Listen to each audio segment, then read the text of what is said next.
Aerox ini cuma mesinnya doang yang masih asli. Sisanya udah dirombak abis sama MWM Custom. Dan berubah jadi Aerox Neo Cafe Racer. Vibes-nya futuristik tapi tetap nyaman buat dipakai macir. Body full fiber, rangka baru, kaki-kaki dibikin ulang, 90% beda, 100% hintrik. Bukan cuma soal penampilan yang memukau, tapi ngebuktiin juga kalau custom motor tuh bisa sejauh ini. Nah, mau tahu detailnya gimana? Langsung aja kita ngobrol bareng builder yaitu Om Wahab. Siap-siap paus, kita bakal masuk ke dunia custom yang udah next level banget. Halo paus, Two Wheelers, kali ini kita bersama Om Wahab yang sekaligus owner dari MWM Custom. Thank you Om, selamat datang Om. Halo Black Pulse, perkenalkan gue Wahab dari bengkel MWM Custom Garage. Kan gue tadi pertama kali datang ke sini juga ya. Dan pas gue masuk ini bagus banget tempatnya. Terus di belakangnya juga ada workshop. Ada workshopnya tentunya ya. Ini di samping ini Om, yang menurut gue ini motor itu cakep banget, keren banget. Bisa diceritain gak Om? Ini motornya apa kayak gitu? Nah ini motor gue, ini basicnya Yamaha Aerox yang udah gue full custom. Bisa dilihat bodinya secara keseluruhan udah berubah total. Konsep yang gue gunakan di motor ini yaitu konsepnya futuristik. Jadi bisa dibilang ini Aerox futuristik yang pertama nih di Indonesia. Oh iya Om, ini terinspirasi dari mana sih? Untuk inspirasinya sendiri jujur nggak ada referensi sih sebetulnya. Jadi kayak cuman gambar, orat-oret aja, iseng dari imajinasi aja awalnya gitu. Jadi sebelumnya nggak ngelihat apapun, nggak nyontoh motor apapun, kita coba gambar, terus kita coba wujudkan. Dari desainnya dulu deh, berapa lama gitu? Pasti kan lama ya? Karena ini motor sendiri, jadi bikinnya juga kita nggak pakai deadline. Jadi dari mulai awal desain kita coba orat-oret dulu di kertas, pensil biasa, sampai akhirnya kita wujudkan dalam bentuk desain 3D. Nah dari 3D itu baru kita eksekusi ke motornya. Kalau waktu yang dibutuhkan untuk membangun motor ini lamanya itu kurang lebih sekitar 1 tahun. Cuman itu balik lagi ya, karena ini nggak dikerjakan tiap hari waktu itu, gitu. Karena motor sendiri. Santai aja ya. Santai aja gitu, sambil kita ngerjain project-project dari luar. Oh gitu. Setelah gue ngelihat motor ini, gue suka banget yang pertama itu sama bodinya ya. Bodinya itu ramping banget, ini kayaknya cocok banget sih buat gue gitu kan. Terus juga gue tuh suka banget sama bagian depannya, bagian lampunya itu suka banget, dia kotak gitu kan.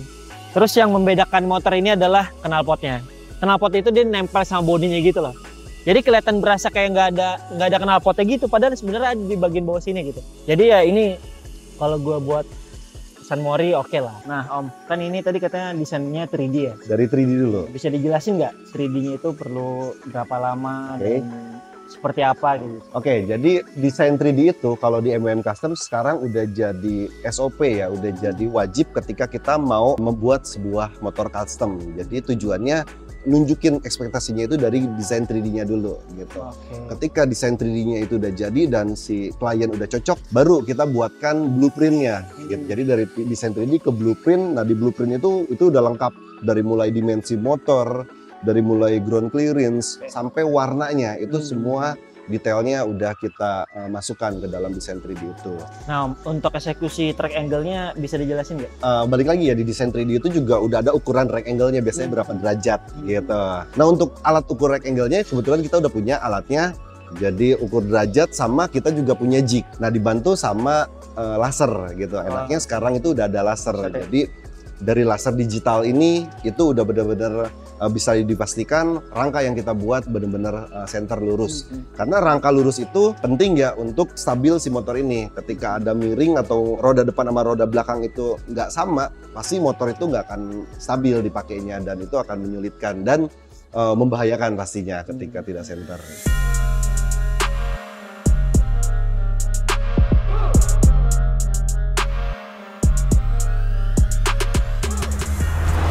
Nah, bahan dasar yang gue gunakan buat ngebangun body Aerox ini, gue pakai fiber.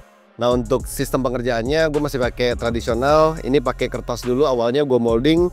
Jadi gue bikin desainnya dulu pakai pepakura.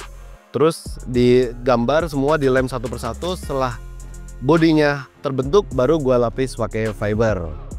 Untuk warna yang gue pilih, keseluruhan ini dominan warna bronze. Yang gue kasih campuran glitter juga, sehingga dia ketika kena cahaya ada mantulin cahaya gitu, Bray. Tapi selain warna bronze, di sini juga ada gua padu padankan dengan warna hitam doff.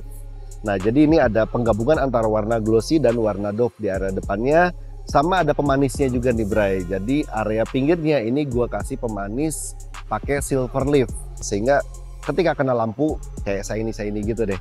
Jadi menggabungkan unsur kemewahan juga nih di grafis yang gue pasang di motor ini nih. Nah, bisa dijelasin nggak durability-nya kayak gimana gitu? Nah, untuk durability fiber sendiri, karena gue main fiber ini udah lama, jadi kita punya semacam bumbu khusus gitu yang membuat fiber ini kuat secara durability, namun dia masih tetap bisa lentur gitu. Karena banyak orang awam juga yang berpikir kalau fiber di bodi motor itu pertama dia nggak bisa mengkilap catnya. Ini juga sekalian edukasi ya gitu. Jadi fiber sebetulnya dengan adonan yang pas itu bisa bikin bodinya ini mulus, di catnya juga mengkilap. Jadi bisa dilihat di motor ini ya, catnya juga mengkilap. Nah, yang unik bukan cuma kuat, bodi ini juga lentur gitu. Jadi main fiber pun tetap ada ilmunya. Ketika racikannya itu sesuai, hasilnya bisa jadi seperti ini. Untuk saat ini sih MWM menguasai beberapa pembuatan bodi dari mulai fiber, karbon, sama metal juga, aluminium, galvanis. Terus yang terakhir kita udah bisa bikin pakai plastik ABS atau 3D print gitu. Karena kalau udah pakai filamen itu udah komputer yang kerja gitu. Jadi kita tinggal print, body udah pasti presisi, udah pasti detail-detailnya juga dapat. Nah, tadi kan ini soal lampu, ini kotak lah ya? Iya. Kan? Nah, kita pakai bisa dijelasin nggak? Oke, untuk lampu depan sih yang kotak ini kalau dari desain kan lampunya tadinya bulat ya, cuman akhirnya gue putusan pakai lampu kotak.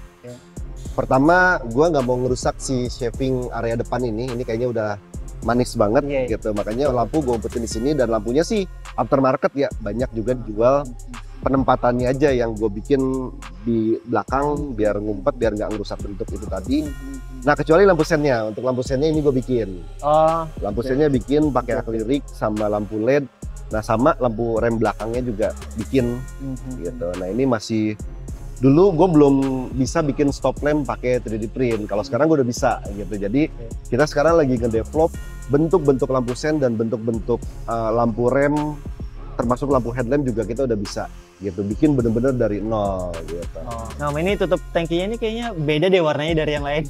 Oke. Bisa kasih tahu nggak? Ya, jadi tutup tangki ini sih sebetulnya ini aftermarket ya, banyak dijual juga. Cuman yang membedakan ini kita kasih unsur gold aja di area tepinya ini, bibirnya ini.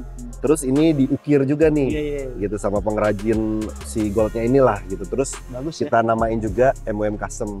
Jadi biar ada identitasnya aja di motor ini. Nah, untuk kapasitas tangkinya itu berapa liter, Om? Jadi untuk tangkinya ini kapasitasnya kalau nggak salah sekitar 4-5 liter. Nah, ini yang menarik nih. Mungkin karena tutup tangkinya ada di atas ini, sekali ngelihat orang pasti nyangka tutup tangkinya itu ada di atas sini. Sebetulnya enggak nih. Jadi tangki aslinya itu ada di bawah sini. Dari tangki baru dipompa lagi ke mesin di belakang gitu. Agak rumit emang, tapi ya kita udah tes motor ini jalan aman dan fungsional lah, nggak ada masalah.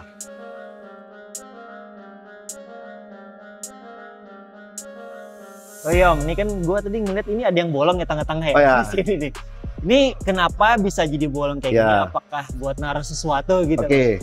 Sebetulnya ada cerita unik nih di MWM ini, karena memang gue juga hobinya motor gede. Nah, motor-motor yang ada di sini kebanyakan motor gede sama motor sport. Kita itu suka kerepotan nih kalau mau beli galon aqua. Kan gitu. Makanya wah, kayaknya kita butuh matic nih buat bawa galon aqua gitu. Akhirnya kita beli matic lah, Aerox ini. Nah, kan MWM ini bengkel custom ya. Kayaknya kalau Aerox nggak di custom itu gimana gitu. Bengkel custom punya motor yang masih standar. Kayaknya nggak cocok nih sama si MWM-nya sendiri, sama si bengkel customnya sendiri. Ini ya udahlah, si Aerox ini kita custom yuk gitu, buat bikin motor untuk beli galon aqua. Nah, itu tujuan bolong di tengah ini itu buat bawa galon. Ketika motornya udah jadi, kok sayang ya gitu. Ya itu cuma cerita aja sih gitu. Jadi ini sih sebetulnya useless, nggak ada fungsi apapun gitu. Tapi ketika orang lihat motor ini pertama kali, pasti pandangannya itu mengarahnya langsung ke bolong ini. Iya. Dan gue posting dimanapun pasti orang nanyanya, Om itu buat apa bolong di tengah? Itu buat apa bolong di tengah? Ya gue selalu jawab, ya biar ditanya gitu. Biar seru aja, Iya. biar rame gitu. Biar rame.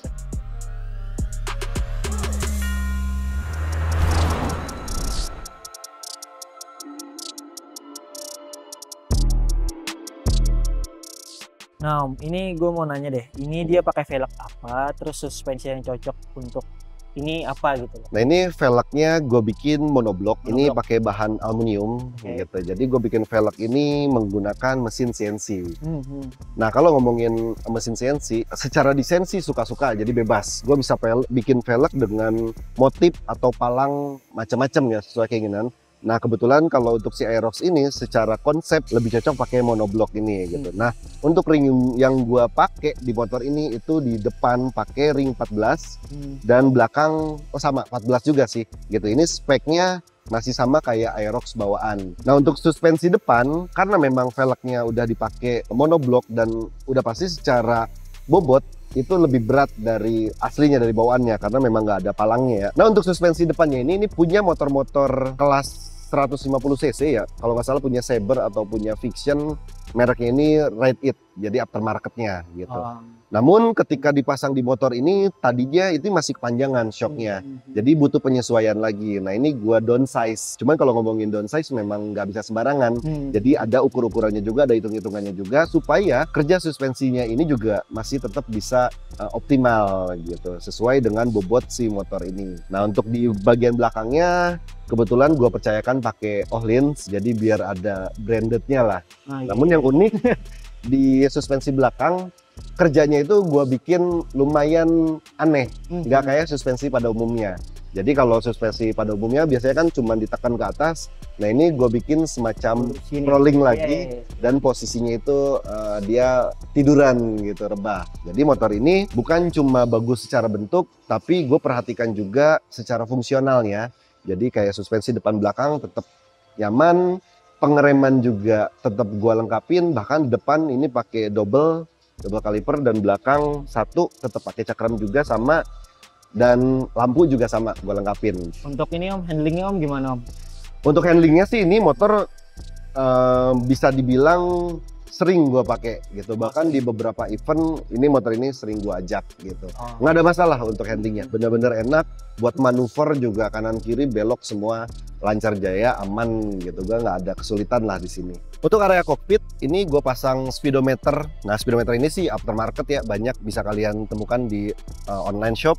Nah untuk fitur-fiturnya ini gue nyalain semua dari mulai speed meter, terus RPM, dan yang paling penting indikator bensin juga sama gue aktifin karena memang lu pakai motor biasanya kan suka kehabisan bensin nih kalau nggak ada indikator bensin. Makanya fitur itu menurut gue penting di sebuah motor, apalagi motornya custom ya gitu. Nah terus selain speedometer juga dari mulai stangnya gue bikin juga pakai CNC.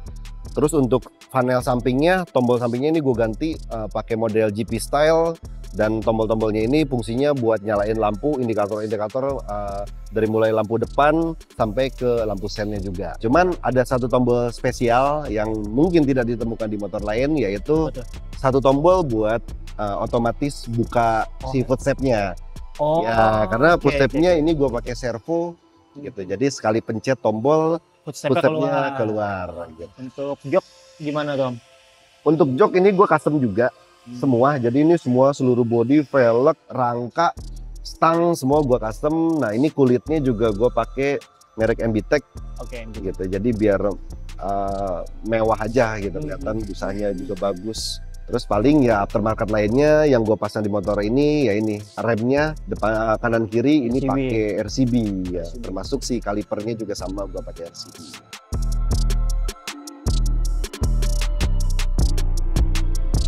Nah, sekarang gue mau nanya deh exhaustnya, karena kan gue dari tadi tuh belum melihat sama sekali ya. Oke, knalpotnya ya. Iya. Ya.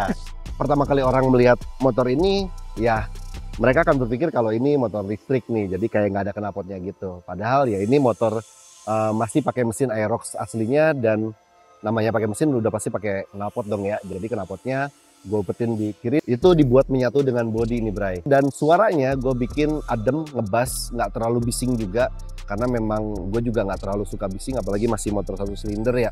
Jadi gue bikin ngebas halus, dan ya udah ntar aja kita cek sound suaranya deh. CVT-nya gimana Om? Jujur Li, gue ini masih pakai standar gitu. Pakai standar. Paling dalemannya aja, bagian blok silinder juga termasuk cc-nya ini udah naik ke Lebih berapa ya? 180 cc Oke. gitu. Jadi jambakannya ya lumayan lah Iya. gitu. Nah Om, ini untuk part titaniumnya Om gimana Om? Untuk part titaniumnya ini cuma dibaut-baut aja nih. Ini Baut-baut aja. sekalian FOMO aja sih. Iya sih. Biasanya kan motor-motor Matic rame banget kan pakai Ah. baut titanium, ya gue ikut-ikutan lah gitu. Gue pilih warna biru aja biar dibilang ngeblend sih mungkin nggak ngeblend ya, cuman ya gue suka aja sih warna biru gitu. Kalau ngomongin titanium juga selera ya. Dan kalau ngomongin custom sebetulnya bukan part wajib kalau part titanium itu gitu. Jadi kalau motor custom itu lebih banyak dinilai di handmade-nya, di pembuatan bodinya gitu. Jadi part titanium itu hanya pelengkap lah kalau menurut gue. Nah Om, setelah motor ini viral, Hmm. gue mau nanya deh, ada nggak customer yang pengen banget motor kayak begini gitu? Wah, ini bagus nih pertanyaan nih. Nah. Menarik karena memang sampai sekarang itu masih ada beberapa orang yang telepon gua buat bayarin ini motor. Buset. Jadi bukan cuma minta dibikinin Nah, sama, tapi bayarin ini bayarin. motor gitu. Untuk saat ini sih gua masih belum kepikiran mau jual ya, karena masih pengen pakai aja dulu gitu. Sama untuk kebutuhan branding MWM ini sendiri gitu. Ketika orang datang atau mengcustom motornya, pasti ekspektasinya itu ya gue pengen tampil beda sama orang lain. Nah, kaidah itu yang kita jaga nih Bray. Jadi kita jamin motor yang kita buat untuk kalian itu benar-benar satu-satunya di Indonesia, mungkin di dunia juga Bray, karena kita nggak akan pernah ngebuat motor yang sama yang kedua ataupun yang ketiga. Nah, jadi kalaupun motor kalian ada yang nyamain, itu udah pasti KW-nya Bray, karena yang ori itu cuma di MWM Custom. Nah Om, ini kan motor udah jadi ya Om. Untuk budget sih Om, kasih tahu. Untuk Aerox Mau nggak, sendiri, Om? Ya ini. untuk persisnya sih gue rada kurang tahu ya, karena memang pertama ini adalah motor sendiri, motor gue pribadi. Mungkin around 50-70 jutaan Bray. Karena gue juga dulu adalah seorang klien yang custom di bengkel lain dan akhirnya kecewa. Jadi gue bisa bilang kalau kalian mau custom di bengkel, pastikan dulu kalau bengkel itu kompeten. Jadi nggak harus di MWM Bray, karena di luar sana juga banyak bengkel custom yang memang udah senior, yang memang udah punya banyak karya dan bagus hasilnya. Tapi jangan salah, banyak juga bengkel custom yang masih baru belajar dan belum bisa menjamin hasil karya mereka. Itu yang pertama. Dan yang kedua, kalian harus tahu juga Bray, motor yang kalian mau buat itu konsepnya seperti apa. Karena banyak kalau ngomongin konsep, ada chopper, bobber, ada cafe racer, dan matic, lowrider, banyak Bray. Nah, tapi jangan lupa sekalian minta edukasi juga ke buildernya. Karena motor yang kalian lihat di internet secara tampilan mungkin kalian suka, tapi ketika kalian coba untuk naikin atau riding mungkin nggak sesuai dengan postur badan kalian. Jadi itu perlu juga tuh untuk edukasi. Mungkin kalian motor custom ini bakal dipakai harian. Wah, itu pasti kalian harus masukkan unsur kenyamanan, durability, dan fungsional. Nah, ini penting gitu. Arti modifikasi buat gua adalah seni. Seni itu bukan hal yang bisa kalian perdebatkan, apalagi kalian adu. Bikinlah sesuai dengan hati kalian atau keinginan kalian. Jangan peduli sama orang lain ya. Jadi ya itu bicara selera Bray. Kalau menurut kalian bagus ya udah. Belum tentu selera temen lu itu sama kayak kita gitu atau kayak lu gitu. Ini karya seni. Setiap orang pasti punya sudut pandang dan penilaian masing-masing. Oke Om, boleh nggak setelah ini gue mau nyoba motor ini buat riding? Boleh banget. Ntar gue pinjemnya sehari ya. Gue Oke, ngerinya Pals. kalau lu pakai takut ada yang nawar gitu doang. Aduh. Nah Pals, bagi kalian yang mau custom motor, kalian bisa langsung datang di MWM ya. Kalau kalian punya budget yang kecil ataupun kalian punya budget yang paling tinggi, bisa diatur sama Om Wahab lah pokoknya gitu kan. Mau konsep seperti apa, preview dulu, baru eksekusi setelah itu. Jangan lupa like, comment, subscribe di Black Experience.